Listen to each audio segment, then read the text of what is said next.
na-eme nke ọma ebunye ya enu si ya jide nke o ji na-aga n'iru. Biko ka anyị gbakọ kịta wee kene n'Eze-Ana. Eze-Ana ị ga-adị.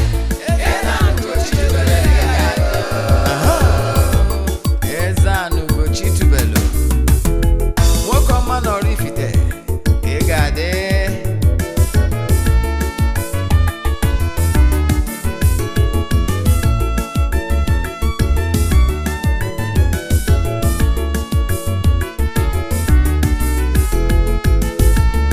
Ọdịnala bụ eziokwu, ọdịnala bụ ụzọ ndụ. Ị ma na o nwere olu na-eti mkpu na-asị ụmụ Igbo chigharịa, ụmụ Igbo chigharịa. Kwa mbọsị ọ na-eti, n'ụtụtụ n'abalị ọ nọ na nkuzi. Eze-Ana, Eze-Ana ugochitubelu onye ọma na oraifite, onye mgbasa ozi ọma ọdịnala gaba n'iru. Eze-Ana ugochitubelu onye mmanye ji eme ọnụ. Ọdịnala bụ ụzọ ndụ gaba n'iru.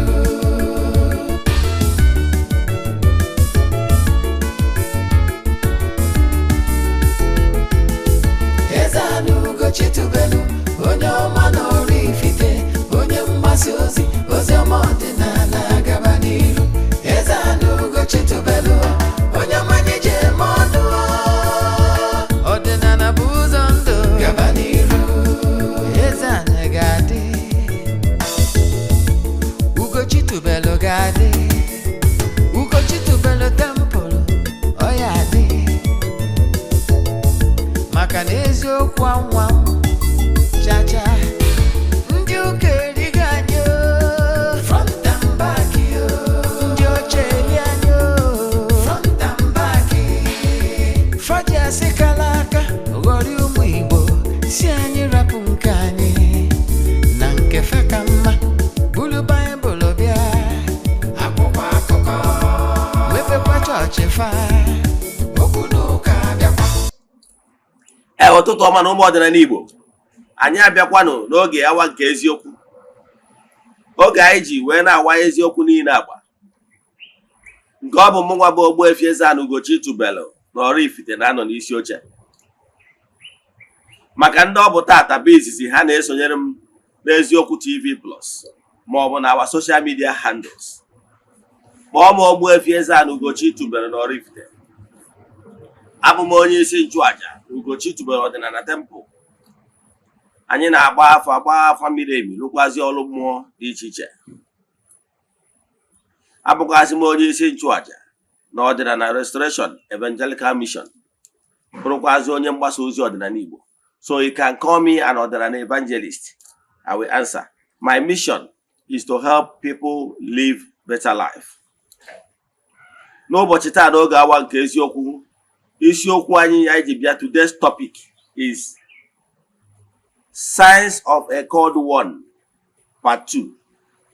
Signs of a Called One, Part 2. Ejirimara onye akpọrọ ọrụ nke agba nke abụọ ya. I can assure you, ọ bụrụ na ị gee ntị na lecture, ị ga-amụta something that will change your life for good. Yes. Mana before anyị gaba n'iru, ọgwa dị mkpa. Echefuna na aja anyị na-achụ n'Igwe nke ọnwa Mee ka na-aga n'iru. Ị ka nwere ike isonye na ya, ma ọkwa sonyekwa nke ọnwa na-abịa n'ụwa ọnwa June. Ihe abụọ aja mbuni enu, aja epụta ihe, aja esigoro na ya bụ n'imirikiti ndị mmadụ enu. Mana anyị anaghị esho ihe ọrụ ma ọ bụ testimonies na social media. You know why? Ọ bụrụ ihe anyị ji maka ya bịa.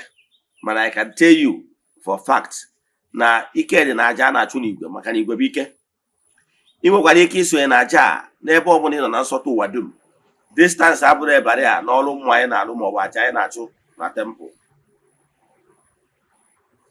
Ọ bụrụ na ị chọrọ isonye na aja a, ị forward ya 3 prayer requests, mee token donation to the account number.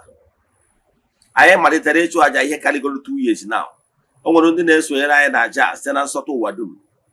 In fact, o nwere ndị na-ebu uku aja since early January ọbụla ha ebu uku for throughout the year ka ha dị sure na ha skipụrụ even 1 month. Nwanne chụba aja maka na ike dị na aja na-achụ n'igwe. Ihe anyị na-eme bụ na anyị na-ewere ya 3 prayer request debe n'ọltar, na-achụ aja, na-aga ọfọ, na-ekwubi okwu n'isi ganye na ọnwa agwụ. Ụbọchị ikpeazụ, ụbọchị anyị ji achịkọta ya, anyị jee na mmiri jee chụọrụ ndị mmiri aja mesara aka n'aha mmadụ dum, gbagota na temple chụọ aja to entities of powers n'afa mmadụ dum, jezie n'ebe nchụ aja gbuo ebulu ma mesara aka. I can tell you n'ike dị na aja na-achụ n'igwe maka na igwe bụ ike. Yes. So n'isi ụtụtụ arị ejegori m na temple chụọ aja gaa ọfọ kwubie okwu n'isi ndị niile sonyere anyị na nke ọnwa Mee. So ọ bụrụ na ị chọrọ isonyere anyị na aja a, ma ọ bụ na ị nwere ajụjụ ị nwere na nkụzi ije ka ịnụ taa, send alụ message na WhatsApp 0805 7837672. I repeat 0805 7837672, ma ọkwanụ 0813-8243-871. I repeat 0813-8243-871. Then ka anyị gabazie n'iru na nkụzi anyị ji maka ebe n'ụbọchị taa. Ị na-esonyere anyị na administration anyị n'Eziokwu TV Plus ma ọ bụ na social media handles, ife ị ga-eme na anyị bụ ị na-agwa ndị mmadụ gbasara administration anyị, ịnọ na social media na-eshi ya ka ị na-eme nke a, ka Chukwu Okike pụrụ ime ihe niile gọzie gị, gọzikwa gị ebe ọ dị ukwuu. Ị nwekwara ike ide esonyekwara anyị na sister station anyị bụ Eziokwu TV. Then ka anyị gabazie n'iru na nkụzi gbara ọkpụrụkpụ anyị ji bịa.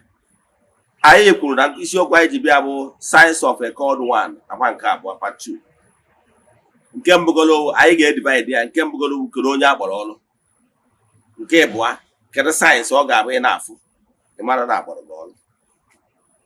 Nke bụ eziokwu na enwere ejirimara ndị akpọrọ ọrụ, nke gụnyere nke mbụ, ọ bụrụ na ị na-afụ sayensị ndị a n'ime ndụ gị, ị mara na ọ dị very likely ị nwere ọkpụkpụ. Ị na-eghekwana ya anya, a na-achọ ịkụwakwala gị na enwere ọkpụkpọ oku n'ụzọ dị iche iche.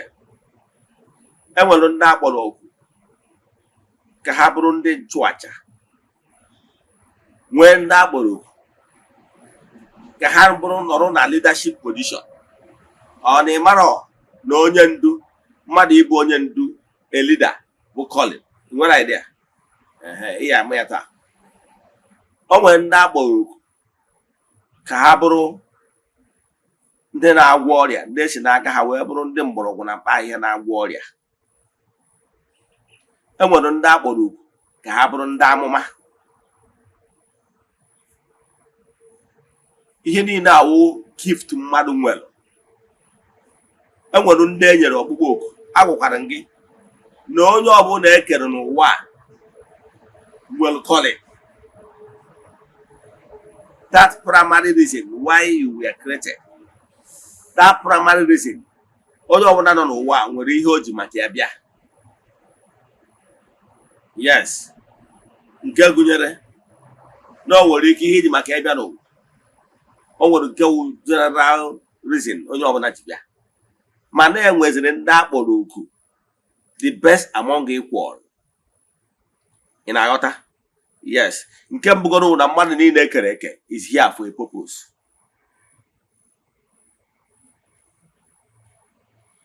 So the primary season that you wake mmadụ for us to be here, live, learn, and mature, so that we become a matured human spirit. Where so n'otu ndị ichie, go the highest point every human being can be. That is iso n'oge nke aṅụrị, iso n'otu ndị ichie, nyama the highest point human spirit ga-anọ. Maka na iru ha na iso ya n'otu ndị ichie, iso go na decision making body. That is the primary reason why we are here on earth, to mature and become better human beings. You know that? So, mana abezie n'ime those among the human beings, enweziri ndị akpọrọ oku n'ụdị dị iche iche. Ka ha bụrụ ndị ndu, the best among all. Ka ha bụrụ ndị ndu mgbọrọgwụ, onye nzọpụta a ga-esi n'aka ya na-azọ ndị mmadụ ndụ n'ụdị mgbọrọgwụ na mkpa ahịhịa. Enwekwanụ ndị akpọrọ oku ka ha bụrụ the wise one. Nwee ndị akpọrọ oku ka ha bụrụ ndị nchụaja. Ekere ọlụ eke. ma kpọsụkwa ha one by one. Mana ana m achọ ịkọwara gị bụ na ndị anyị chọrọ ka anyị gwa okwu taa bụ ndị a kpọrọ okwu n'ụzọ pụrụ iche, the best among all. Ndị akpọpụtara okwu nye ha ọkwa dị elu ka mmalụ atụ. Ifunugo ụmụ ichekwuriche, that is those ants. Amam na mmakpa soja ants. Those ants na-akwụ na line. Anya n'ime among those ants na-aganụ, ifunu onwere ndị nke na-ebu nnukwu isi, onwere ndị na-ebu isi, onwere ndị bụ normal, isi ha dị normal, ha na-ahụ ha ahara. Mana onwere ndị nke bụ nnukwute isi ha wee dị bigger than their body. Ndị a bụ eze ha, ndị a bụ ndị isi ha bụ leader.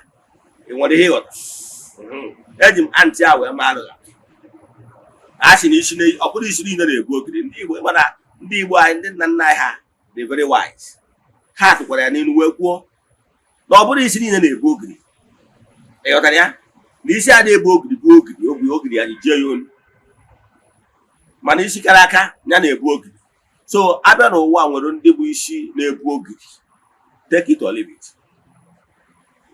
Ịghọtara ya? E nwere ndị bụ ndị ndu, born rulers. Ka mmalụ atụ ọgbụgbọ. O nwere onye a na-akpọ David, akpọrọ King David. Ọkwenugo akụkọ ya. King David happens to be the last child of a man called Jesse. Jesse amụrụ ụmụ nwoke 12. David happens to be the last one. Mana eziri onye amụma ya jebe na ngwurube Jesse ka o jee ebe anwa na-enwelu ka o jee anoint ya nwa ya bụ onye akpọrọ oku.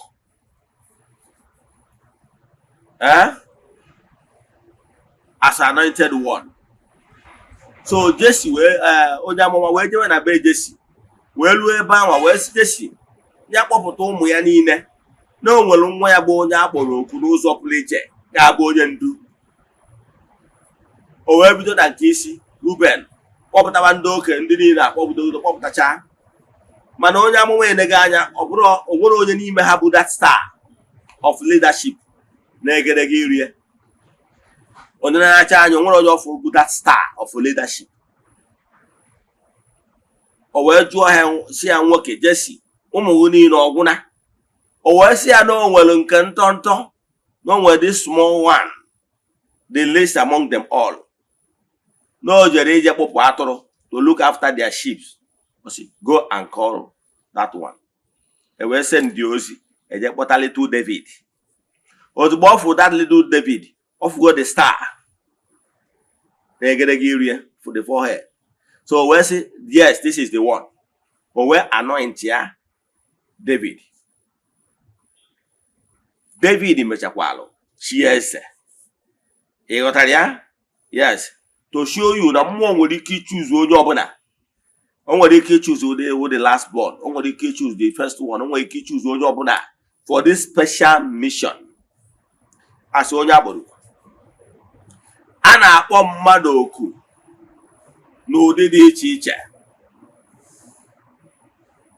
Ịghọtara ya? So a kpọrọ David ka ọ bụrụ onye ndu, and David ya mechaa bụrụ the king n'ebe ụmụnne nọ. Despite not the smallest one. Then, ka nkọkwala gị maka onye a na-akpọ Samson. Samson is the world's strongest man. Ọ ka ji the belt till death. Samson maka na ọ bụrụ onye mere ihe o mere. Samson proclaim na a ga-amụ Samson.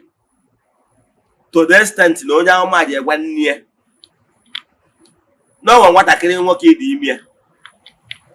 Na nwatakịrị nwoke dị ime na Chukwu okike sitere ya ka ọ bụrụ onye a ga-esi n'aka ya wee protect his tribe from ndị ilo ndị na-agba ha mgba na-alụso ha.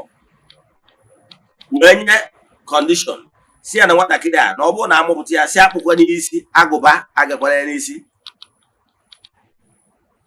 Samson amụnte Samson ndị edebe iwu niile nyere ya. Samson bụrụ great man.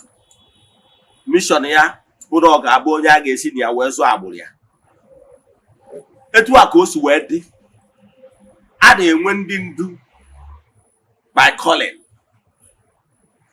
Enwekwara ndị ọzọ akpọrọ ka ha bụrụ evangelist. Agụ na ngwara nkwụ na-abịa. Ọkwa ịlụtara akụkọ onye a na-akpọ Jona. Jona nwere ọgbụgbọ oku. Jona bụ evangelist, onye kwesịrị ije na-agbasa ozi ọma, na-agwa ndị mmadụ na ike Chukwu dị. Mana a gwara Jona ya jewe obodo Ninive ka o je gwa ha wepụ aka enwe n'ofe bifo ọgha aka mmadụ. Jona jụrụ ya ma eje, maka na ọ na-akọnsida nke a ma ọ bụ nke ọzọ. Etu a gị nwa na-ene m anya ji wee kwechiri na ime eje n'ihu ọlụ gị maka na ị na-akọnsida nke a ma ọ bụ nke ọzọ. E wee gbanyere Jona fim. Jona megide ọkarịa ya. Jona che n'ihu ya agbata n'ọsọ. Etu a gị nwa na-ene m anya akpọrọ gị oku, and ị ma na akpọrọ gị oku mana ị na-achọ ka ị gbaa ọsọ si na ime eje ozi a. E wee gbanyere Jona fim. Jona wee je baa ụgbọ sị ka ya gbafee mba jitere aka. Etu a esi wee nwee kọl Jona iyi eje ise dị narie chọwa ofu obodo ya agbatara ya n'ọsọ. Jona wee gbaba ọsọ ahụ wee luo ihe ebube wee mee. N'ime ụgbọ Jona nọ, nnukwu ebunu mmiri wee tụba. Jona wee na-etinye ya, ndị mmadụ wee na-etinye ha nwụọ na-efuo, wee na-asị na ebunu mmiri a na-atụnụ dị abnormal, that something is wrong. No gosiri that na iwe Chukwu dị na-arụ ha. Ha wee na-asị kedu onye iwe Chukwu dị n'ahụ ya, o wee na-achọ ka ọ na ha niile n'iyi. Ha wee sị mba. Ha wee cheta etu esi eme ihe mgbe gboo, mgbe ezi dị n'ugwu kwa. Ha wee sị na ya agba afa na-aga efe nza. Wee fe nza wee ma Jona. Ị ghọtara ya? Wee gbaa afa wee ma ya tụọ ogu, o wee ma Jona. Wee sị Jona, ma brother, ọ bụrụ na anyị gbọrọ gị asị, mana at this point anyị enwere any other choice than ịtụba gị na mmiri ka anyị wee nwere onwe anyị. N'ọka mma ofu onye nwụrụ ọra karịa ọra ịnwere ofu onye. O nwere ihe ịghọta? Jona awetụwa Jona eburu mmiri wee deruju. Azụ wee loo Jona wee kpọje n'obodo Ninive. Ị ghọtara ya?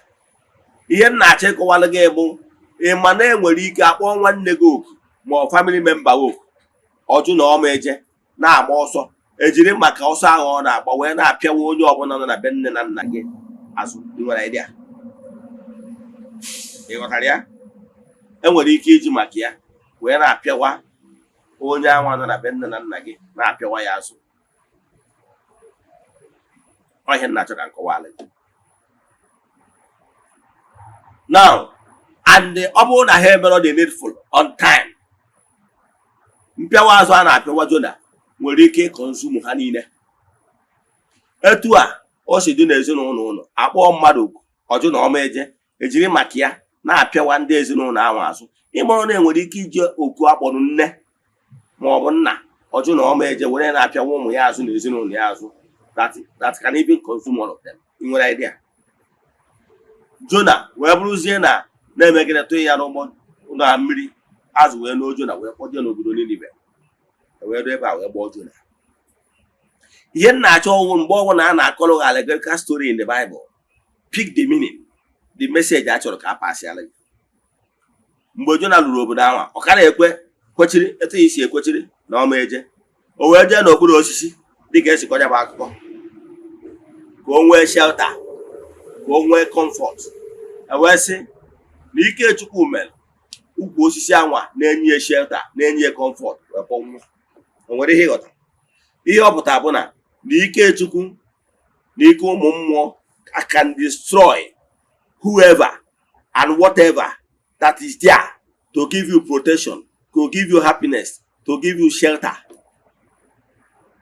Ọ bụrụ na akpọ gị ọlụ ịjụ na ime eje n'ihu ọlụ gị, ị nwere ike sị na ọ dị na-adịghị mkpa, i wee je lụọ di. Ị ma na enwere ike iji maka gị nwa jụrụ na ime eje n'ihu ọlụ gị destroy ya business dị gị. Ị nwere idea? Ị ma na enwere ike iji because of gị nwa ihe anwa na-enye gị happiness iji wee jụ na ime eje n'ihu ọlụ gị. Ị ma na enwere ike ịnapụ ya. Ị ma na enwere ike ịnapụ ihe anwa ijide abụrụ m ihe ijide. Enwere ike ịnapụ ya maka na eju n'ime eje n'ihu ọlụ gị dịka Jona. O nwere ihe ịghọta? So at that point, you na fusion no one choice than ime ihe asị eme. My brother, my sister, iche na ka mpịawa azụ gị ruo mgbe a ga-ejizi force melụọ gị ahụ. Ịghọtara ya? Maka na use one force on you, you must receive bruises. Ikwena ka ọ dị gị ka nwaanyị jụrụ na ọ ma ejere ihu ọrịa tinye na-atụ ọya ọya. Ịma na enwere ọtụtụ ndị akpọrọ ọrụ ka nwere Igbo spirituality ma atụ. Ha jụ na ha ya eje maka ihe nke a ma ọ bụ nke ọzọ tiri na-agbanyere ha fim. Ha nwee ihe mgbu. Ụfọdụ ka a tụrụ ọya. Ịma na o nwere ndị mma nwere ike jụ na ọ ma ejere ihu ọrịa tiri na ụmụ ya ebido nwụba. Ụmụ onye nke mma ofu eze nwaanyị nwa. Ịma na before o jee n'ihu ọrịa ahụ mgbe ọ na-emezi ụmụ ya bidoro na-anwụsị, ụmụ ya ịtọ nwụọ o wee ripụ ọsọ. Gbaa ndị nwụrụ anwụ anwụọ na. Ịghọtara ya? Onye mụtara ụmụ ịsaa mana ịtọ nwụrụ anwụ before o kweta na ọ eje n'ihu ọrịa. O nwere ike ịghọta. Ụmụ mmụọ don't send. You know why they will not spare you? O nwere onye ọ bụ n'ọnyanwa ka ị ga-eje kwubiri okwu ka udo obi dị. Ị nwere idea? O nwere onye ọ bụ n'ọ gị nwa ga-eje kwubi okwu n'isi onye anwa ka onye a wee nwere onwe. Mana maka n'ihi na ijero n'ihu ọlụ gị, onye anwa nọrọ na-akụ ọta na-ebe akwa na-asị God why me? Nwaanyị ndị ọzọ ji wee dịcha mma, nyanwa adịrọ mma. Akwa anwa ọ na-ebe ga-eme aga na-apịawa gị azụ. Maka na the person keep on bringing complaint na mmụọ. Na-atụ arịrị na-ebe akwa na-akụ ọta. A ga-eji maka ya na-apịawa gị azụ ka ije n'ihu ọlụ gị ka i wee zute onye dị etu a na mgbe mba. Ịghọtara ya? So ọnya bụ the science. Ihe ahụ ị gara enwe ikere ya a ga-ana ọnwụ mara eji gị na-enye gị obi aṅụrị na-eme gị ihe iji dị ebube iji na ihe eje n'ihu ọlụ gị. Mgbe iwu nwoke bụ nwaanyị enwere ike ịkarachịrị gị. I'm a living witness. Maka na nke bụ eziokwu bụ na if my marriage is not crash, I will not go. I'm not going to hold them. Yes, they took away what I cherish most. You got that? Back and you got away the Juba as enough is enough. Here now, Guagabona, each and Anapu, how you did. One, and when they crash business, and when they came up who dig out and up. Uncle Licky me, dig out Obona and up on there, and when he came here, dear, we hate Tiago. Twog a divorce. Emon and working with you, what I want by the egg and okay. 9 minutes to change your mind. It's an own year in the game, over there. Do to talk about your film. People don't know them. And what he can say is your own egg and dear, and you're the wrongest person. On your way, she on another. You couldn't know them, you make it an adjourn. This my husband. Is it actually that guy that have been longing? Dying to have you. What happened? Could there be a major? Or would there be major? Man on the night. And then when he came, did that person I have brought the only question? Manamaki, he very has to give me a well quantity when you get senior where by the film. Keep putting on him. And when he hear what I cannot talk about it. So, Kai Bayasia and science saying an awful. Obrona. Na bido na nwa bụ ị na-etolite nọ na-abụ ịlọ nlọ ome. I remember abụrụ m onye na-alụkarị nlọ, but when I was young bido na nwa sef nlọ a na nlọ ga-eme and nlọcha na nlọ anwa mpụtara ụbọchị anwa o mezuru anyị abịakwa gwa m na nlọ a nlọ n'ụbọchị dị etu a na-ata ata ka o mezuru site n'ihe dị etu a merenụ. Lome egosighị ihe na dream ọ bịara mmezu. Enwere ike ịnọgide etu a ị na-anụ voice. Enwere ike ịnọgide etu a so gị nọ ị na-anụ ka a na-akpọ gị. A na-akpọ gị oku mana o nwere onye na-akpọ gị, o nwere onye na kọmpa ije jụọ onye na-akpọ m sị mba na ya dị akpọ gị. Ọ ihe a mere Samuel na-eme gị. Ihe ị na-edere bụ direction. Ka agwa gị etu esi aza mmụọ oku. Ọ bụrụ na mmụọ kpọọ gị isi ya mmụọ kwube onu na-akpọ m kwube na m na onwe odibo gị na-ege ntị. ka e wee zie ozi. Enwere ndị ije ozi ha bụ na voice ka ha na-anụ ya, nwee ndị nke ha bụ intuition na-agwa ha n'ime obi. That's this their voice, they hear that voice na-agwa ha today apụkwa n'ụlọ, apụkwa n'ilo, apụkwa n'ilo, apụkwa n'ilo. Ịpụ ilo ifo ihe eme. Nwa ụbọchị ya bụ nwa ụbọchị anọ m n'ihu shop mgbe I was a businessman. Anọ m n'ihu shop mụ na mmadụ na-akpa nkata. I was standing beside my own signboard, but the signboard edebere in front of my shop. Your signboard anyway. So that time I'm into anmele gadgets, phone and phone accessories then that time. So the shop mark and beside that signboard. We're gonna go no away say mobile image shop, mobile image shop, mobile image shop. I'm not exactly in that image shop, but I listened to that voice. Because mobile image shop. Nekwa ka Okada Federal among no break or whatever. From nowhere he did that signboard. Of which because I use signboard. And I go back when will condemn will about the signboard yeah. Of which no one and by that at the machine jam on at the signboard wound and serious wound. But the felt that na made this up there. Where some way was the now. You got idea? Ọ nwere ụbọchị nnọọ na-eche moto, anọ na ugbola afọ na-eche moto ndị eji ugwu Awụsa. The lady mụ na ya nọ n'akụkụ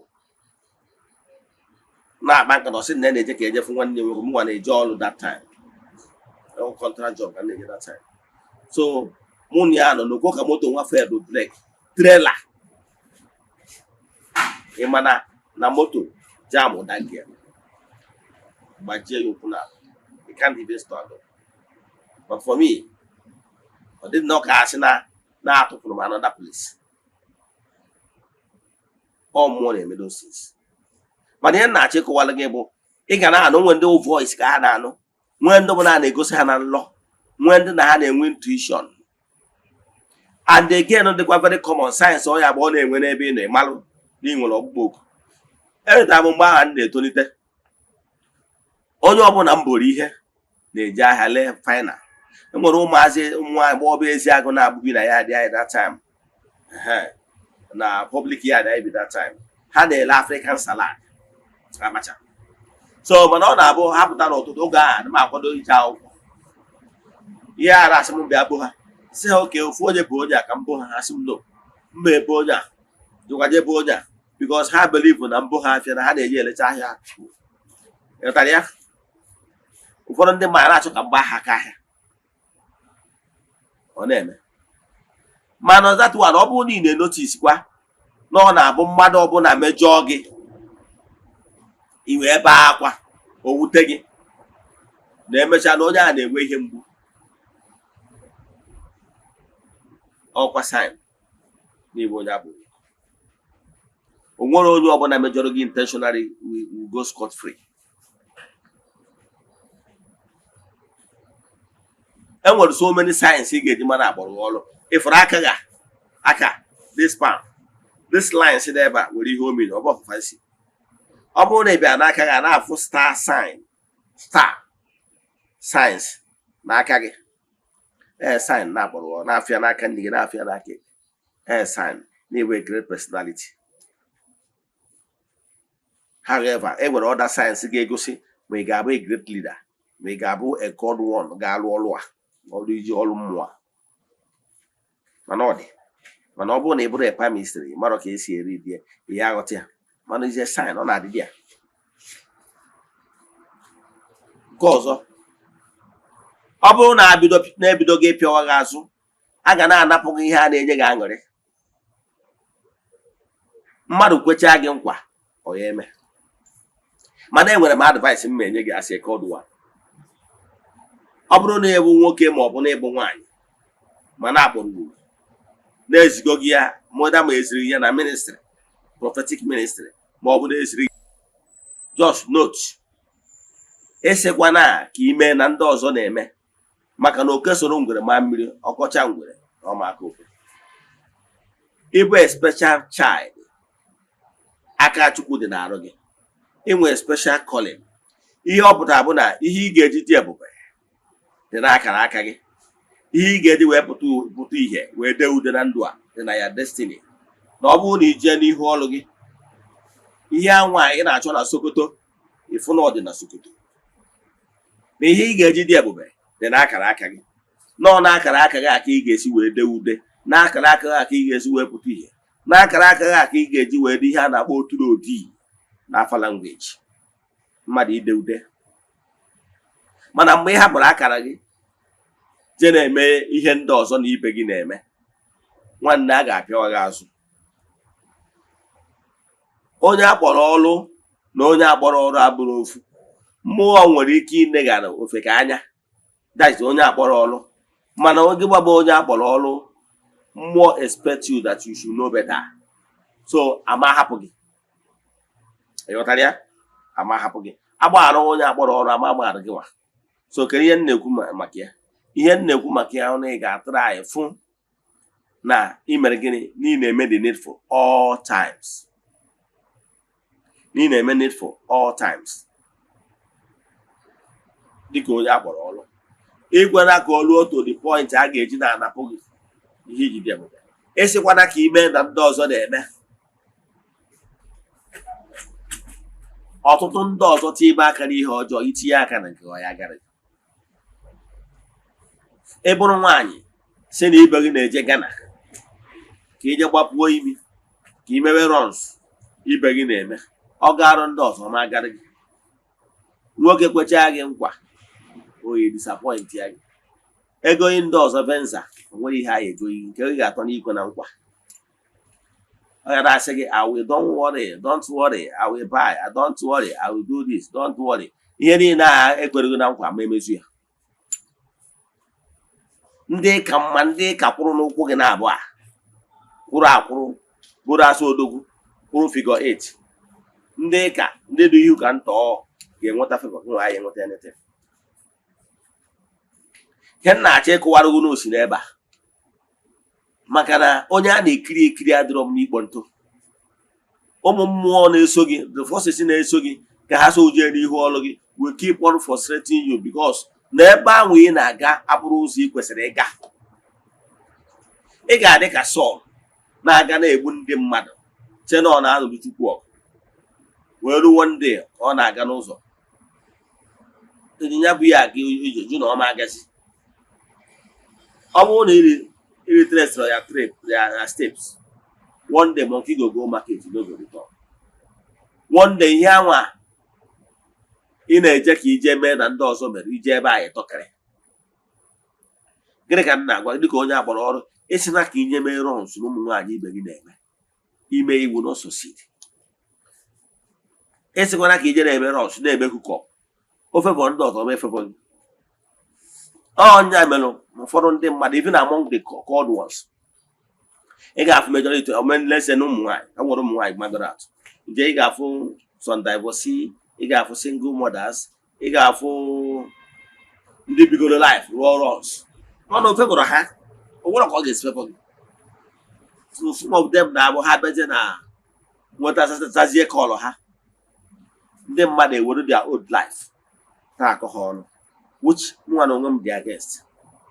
Because sometimes some of these ndị a kpọrọ ọrụ, ha na-eme ụfọdụ ihe omume mgbe ụfọdụ o jiri anya eme. Ihe niile na-abụ sign. Ọ na-eme ya ka agwụ.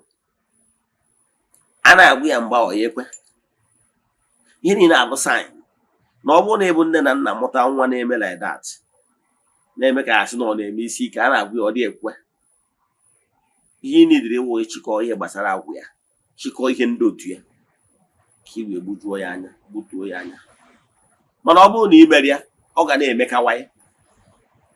So mgbe ọbụla ị fụrụ na ị mara ihe ị na-eme ma ọ bụ ihe ị na-eme ka ị na-amara, pay attention. Not likely na ihe a bụ sign na-akpọrọ ọrụ. And there was time ọ ga-eruo, ọ bụrụ na ịjụ na ịma asa ya bụ ọrụ, eme gị nka mmadụ. Enwere ike ime gị ala, enwere ike ime gị ihe ọbụla, enwere ike ime gị napụ ihe iji dị ebube, napụ that ya prestige. So mgbe ọbụla ị na-afụ those signs n'ụzọ gị, sayensị ndị ahụ kwuru n'ụzọ gị taa, mmadụ kwesịa gị nkwa olu ka o kwe nkwa o mezuo nkwa o disappoint ya, o so na one of the signs. Eziokwu na ọbụrụ ụfọdụ bụ nwere ike ọ bụrụ n'ụchụ na cause disappointment, nke a dịkwa ka ụchụ dị iche, mana enwere nke bụ na ọ bụrụ ụchụ mana ihe a na-achọ ka a napụghị ihe ọ bụla bụ happiness. So ọ dị etu a na-epe attention ka m kwụsị ebe a. So taa m kọwagoro ihe gbasara signs of a cold one. Ị na-afụ ụmụ sayensị ndị a n'ebe ị nọ, agbakwana nkịtị. Ọ bụgoro na ị chọbụrụ ije n'ihu ọrụ gị, megoro at least mee ekwemagwụ. Ekwemagwụ bụgoro ka ị wee baa ya more time, ụmụ mmụọ ghara ikwetago na ị ga-eje ozi a, mana ha biko ha nyeghị more time, mmụọ ya anabata ya dan na idebere ahụ na ị chọrọ ije ozi a, ha ga-edestroy gị. Akwụsị ebe a. So inwe ajụjụ na nkụzi a ma ọ bụ na ịchọ ka agbara gị afa miri emi, echefuna na ị ga-achat m na WhatsApp 0805 78 37672. I repeat 0805 78 37672. Ma ọkwanụ 0813 8243 871. I repeat 0813 8243 871. N'aha Chukwu Okike nke pụrụ ime ihe niile, ekwuo m okwu ngozi n'isi ndị niile sonyere anyị n'oge awa nke eziokwu, our fans and well wishers. Here nakwa asị ndị friends of the temple and the children of the temple, ndị nọ n'oru na ndị nọ n'Igbo, asị na distance ama wee barịa na ike Chukwu ga-ezute ụnụ n'ihe ọbụla ụnụ na-alụ wee na-arụta ego na ego ga na-abịa, na ụnụ na-alụ na ụnụ ga na-arụta, ụnụ na-achụ ụnụ ga na-achụta, na mba ụnụ na-agba ama abụnata ihe efu, na ụnụ ga-eweta ihe ọma dị na mba werata n'ụlọ, maka na akụlụ ụlọ onye barịa. A sị na ụnụ ama nwụchu na ụnụ ama efuchu, na onye chụwa ụnụ na ọ ga-ada, na ihe ọma dị n'elu na ọ ga-adara ụnụ na ọdịnala na ọ ga-eburu ụnụ ome ka anya wee were anya ọfụ ya. N'aha Chukwu Okike nke pụrụ ime ihe niile, ka ọ dịkwa na echi niile n'oge awa nke eziokwu. Ya gazienụ, udo dịrịnụ, ka ọ dị echi niile. A sị m na ọ bụrụ na ọnwa egburo dị eji wee chụ aja, na-emecha na ọ ya epu ome. Udo dịrị ụnụ.